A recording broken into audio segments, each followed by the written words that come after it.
The night the Pale Moon clan decided to sacrifice Lyra Vale, the snow did not fall from the sky.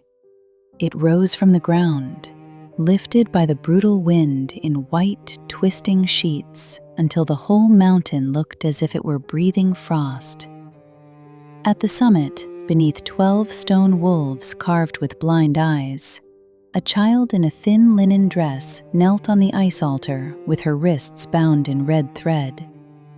She was 11 years old. She had never shifted. She had never heard the inner howl that every werewolf child was born hearing. To the clan, that silence meant one thing: defect. Around her, elders in black ceremonial fur masks beat bone staffs against the frozen stones. Every impact sent a dull, hollow sound through Lyra's knees. The crowd did not look angry. That was worse. They looked relieved. A wolfless orphan could finally become useful. Her blood, they said, would appease the hungry spirits beneath PEACH-FORD, the sacred valley where no blossom had bloomed for 10 winters. By the judgment of the moon, by the hunger of the old roots, we return the broken child to the snow. Let the clan be cleansed of weakness. I can still work. I can carry water.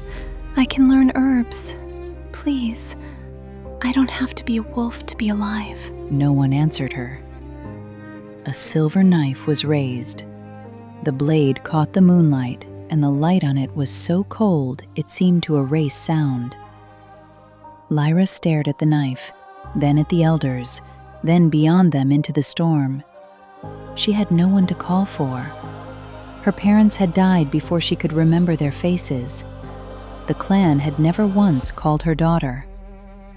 So when the first cut opened her palm, she did not scream. She simply watched her blood bead bright and red against the snow, a tiny, impossible color in a world that had already decided she was worthless. Then the mountain went silent.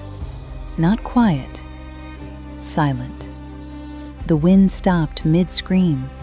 The snow froze in the air as if every flake had been pinned by an invisible hand. One by one, the wolves in the crowd lowered their heads, not from respect, but because their bodies recognized a greater predator before their minds could argue. Put down the knife. Seth Ardan stepped through the suspended snow. He wore no crown, no armor, no visible weapon. He needed none. The high priest of the Moon Temple was the only living alpha whose presence could bend a whole clan's instincts into submission. His eyes burned molten gold beneath black lashes, and the scent of thunderstruck cedar rolled off him in waves so heavy the torch flames bowed. High Priest Seth, this is an internal matter. The child has no wolf. The old law allows mercy before it allows murder. Or did your memory fail the moment the victim became small enough to bind? Thorn's staff trembled in his hand. He tried to straighten. He tried to summon the dignity of his office. Seth did not raise his voice. He merely looked at him. The elder's knees struck the ice with a sound like a stone breaking. Around the altar, every masked elder followed, dragged down by the unbearable gravity of Seth's alpha command. This child is under my protection from this breath forward.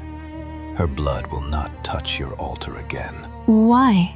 I don't have anything. I don't even have a wolf. Seth looked down at her. For the first time that night, something shifted in his face. Not softness, not exactly. More dangerous than softness. Recognition. He removed the black cloak from his own shoulders and wrapped it around Lyra's shaking body. The fabric swallowed her in warmth and cedar. For one suspended heartbeat, the storm seemed to smell faintly of rain on peach blossoms. Then you will live long enough to discover what you do have. He lifted her from the altar as if she weighed less than the red thread around her wrists. Behind him, the clan remained kneeling in the frozen snow, too terrified to breathe.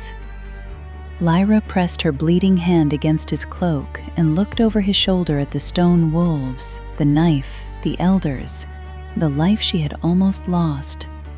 She did not know then that Seth had not saved a stray child. He had stepped into the first tooth of a prophecy sharp enough to tear both their lives open.